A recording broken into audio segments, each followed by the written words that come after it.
जिला पंचायत अंजनी सिंह समाजवादी पार्टी का जिला पंचायत है।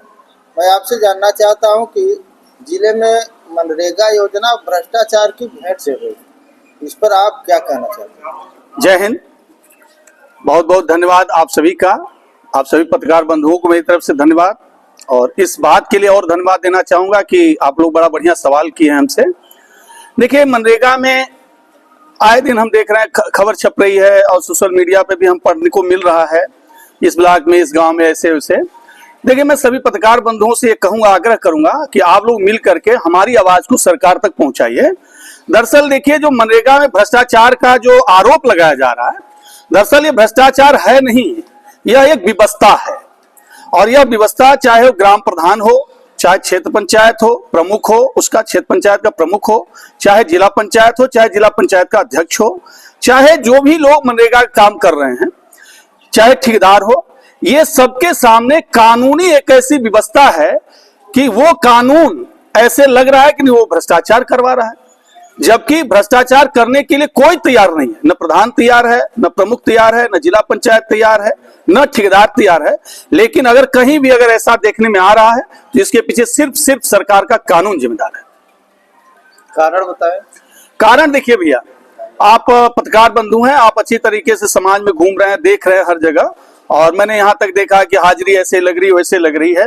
अखबार में हमने पढ़ा, सोशल मीडिया पढ़ा कि मौके पर मजदूर 4 हैं और हाजिरी 8 की लगी है, 10 की लगी है। तो भैया एक चीज बताइए आप कि सरकार खूब अच्छी तरीके से जानती है, जब ये कांग्रेस की सरकार जब इस देश में यह योजना लाई मनरेगा, तो इस उद्देश्य से लाई कि गांव के जो गरीब हैं, जिन्हें कोई रोजगार नौकरी नहीं है, जो बेरोजगार है गांव में, जिन्हें कोई काम नहीं मिल पा रहा है, तो पहले भाई गांव में खेती बाड़ी में जो मजदूर जितना काम कर लिए 1 महीना 2 महीना, उसके बाद 12 महीना 10 महीना बेरोजगार रहते थे और उनका जीवन यापन बड़ा मुश्किल था। तो सरकार ने बड़ा अच्छा ये मनरेगा योजना लाया कि हर गांव के गरीबों को 100 दिन का, हर गरीबों को, उसमें जात पात का अंतर नहीं है।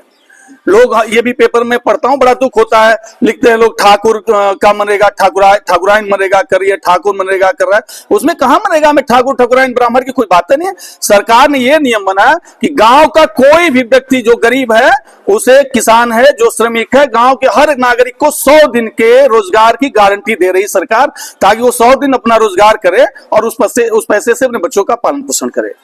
ये नियम तो बड़ा अच्छा लाया, योजना तो बड़ा अच्छा लाया। और जब से योजना चली है तब से लेके आज तक जो भी वर्तमान सरकार है, दरअसल मनरेगा के भीतर जो भी कमियां हैं, इसको ठीक से सुधार करने के लिए सरकार संजीदा हुई नहीं, सरकार इसको कभी महत्व दिया ही नहीं और सरकार इसे राजनीतिक एजेंडे में शामिल कर लिया। वर्तमान सरकार पिछली सरकार को भ्रष्ट कहे और वर्तमान विपक्ष वर्तमान सरकार को भ्रष्ट कहे। अब मनरेगा एक तरीके से भ्रष्टाचार का नारा बन गया है और मनरेगा में दरअसल अगर कुछ है तो ये व्यवस्था है कानूनी, और कहीं भ्रष्टाचार का नारा, सिर्फ एक राज लिखना है तो उनको तो कलम जो दिख रहा है सच्चाई लिख दिए। मैं यही भी चाहूंगा कि हमारे पत्रकार बंधु भी इसकी गंभीरता को जाने और इस मुद्दे को सरकार तक, मेरी आवाज को सरकार तक पहुंचाएं। आप बताइए। मनरेगा मजदूर को 237 रुपए इशू है, इस पर क्या कहना चाहिए? जी, यही बात मैं कह रहा था कि आप बताइए कि मनरेगा में आज के डेट में गांव में, किसी गांव में, उत्तर प्रदेश के किसी गांव में चले जाइए, शहर में चले जाइए, शहर के श्रमिक का रेट, श्रमिकाना अलग है, मिस्त्राना अलग है, गांव में श्रमिकाना अलग है, मिस्त्राना अलग है। गांव का कोई भी श्रमिक आज के डेट में 400 रुपया एक दिन में दिहाड़ी लेता है, तब एक दिन काम करता है।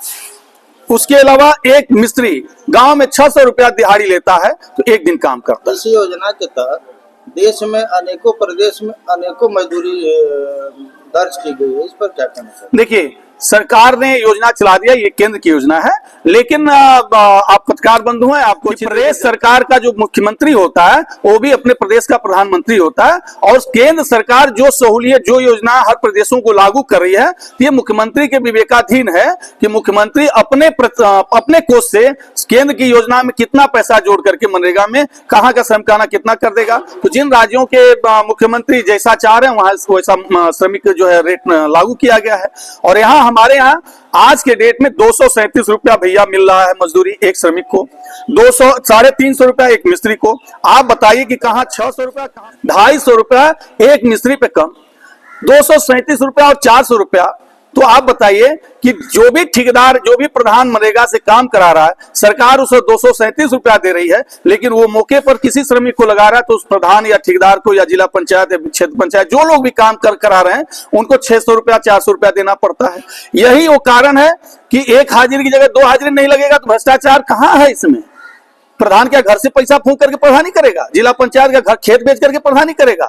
और जिला पंचायत को तो सरकार दरोगा को फोन करें, दरोगा सुनने की तैयार नहीं। हम लोग जेई बिजली के इंजीनियर को फोन करें, हम लोग बिजली विभाग के एक्सीएन को फोन करें, पीडब्ल्यूडी को फोन करें, कोई भी विभाग को फोन करें, कोई हम लोग के फोन को महत्व देने को तैयार नहीं। सरकार से मांग करते करते मैं खुद भी थक गया हूं। मैंने खुद सरकार को लेटर लिखा, मांग किया। आज भी मैं मांग कर रहा हूं आपके माध्यम से कि कम से कम जिला पंचायतों के लिए प्रोटोकॉल लागू करे सरकार। और जहां मनरेगा की बात है, देखिए मनरेगा के लिए कोई प्रमुख, कोई प्रधान, कोई जिला पंचायत अध्यक्ष, कोई क्षेत्र पंचायत, ये कोई ठेकेदार ये भ्रष्टाचार करने क्यों तैयार नहीं है। ये कानून ऐसा बना है कि भ्रष्टाचार मजबूरी में हो रहा है या दिख रहा है। अब आप बताइए, सरकार ने नियम बनाया कि एक गांव में जिस जगह मनरेगा काम हो जाएगा 3 साल तक उस पर दोबारा धन नहीं दिया जाएगा, 3 साल के बाद दिया जाएगा।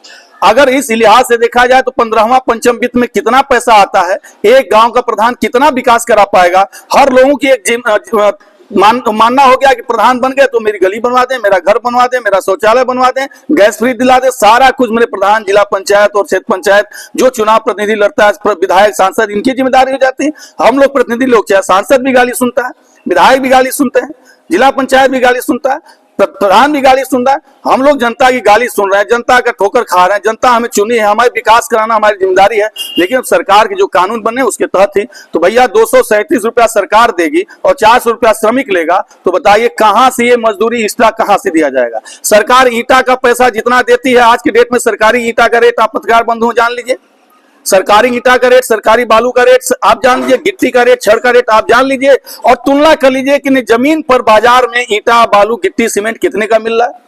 और उसके बाद भी मनरेगा का पेमेंट 1.5-2 साल बाद, 1.5 साल, 2 साल, 6 महीना, 8 महीना, 6 महीना तो मैंने शायद मिल जाए, 8 महीना, 1 साल, 1.5 साल, 1.25 साल के बाद ही मनरेगा का पैसा आता है।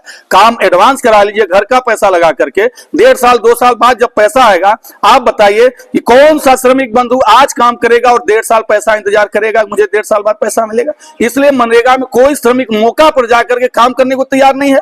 जो गांव में बचे खुचे लोग हैं बेचारे वही काम कर पा रहे हैं, या जो काम अपना घरेलू काम कर लेते हैं उसके बाद जाकर के साइट पर काम करके फिर घर का काम करना उनको सरकार बखूबी जान रही है। सरकार बस 2 काम कर दे मनरेगा के लिए कि ये जो 3 साल का बॉन्ड है इसको हटा दे।